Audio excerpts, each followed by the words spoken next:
Zay ny amin'iny fa mankalaza ny 500 taona nisiny ny banky foibe eto Madagasikara hatramin'ny alado avy zao dia misy ny hetsika ataony tanterahana eny amin'ny banky foibe ny Antaninarenina eny ny fampahafantarana ny tantaran'ny vola malagasy no isan'ny songadina ao anatin'izany. Ravakaran'Andriamanalina sy Mira Samuel. Fiovana amin'ny endriny maro no nolalovan'ny banky foibe Madagasikara tao anatin'ny 70 taona nisiny raha ny nambaran'ny gouvernoura Vonjimaika Kira Tovindraona.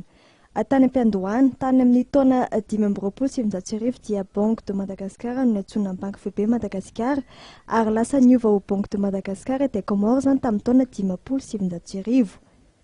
Ny taona 1970 no naorina ny Institut d'émission de Madagascar ary ny taona 1970 dia lasa niova anarana ho Banque centrale de la République malgache ity banky foibe ity ka ny taona 1970 izy vao tena nahazo ny sata maha-banky foibe Madagasikara azy amin'ny endriny ankehitriny. Tantaran'ny banque centrale hoe avy any amin'ny banque de Madagascar aty amin'ny banque centrale Madagascar banque zay mitany aramon'ny anarana ny jirena fa ao anatin'ny lafiny anarana dia misy fiovana ihany koa ny zavatra natao.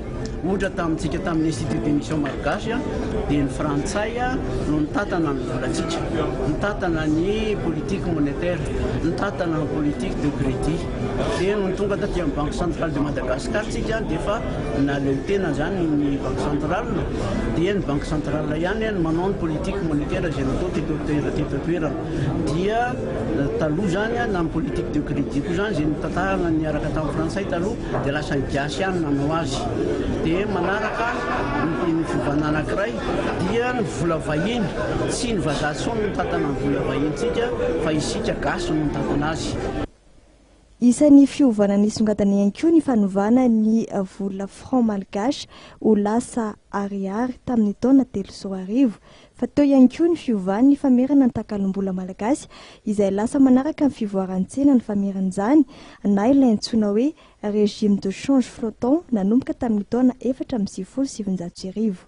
Tsony zany no mametra ny vidiny vola fantsena mavata manao an'ilay izy dia itsina kely zany le fomba fiteny hoe dévaluation, tsy dévaluation rehefa amin'ny régime de change flottant tsisy dévaluation fa dépréciation misy hoe mihena ny vidiny noho ny tsena dia tsy afaka miteny tsony amin'izay mitondra hoe manomboka zao dia zao ny takalon'ny vola satria ny tsena no manao an'izy fa tsy ny mpitondra zany no manakarona zay banque centrale.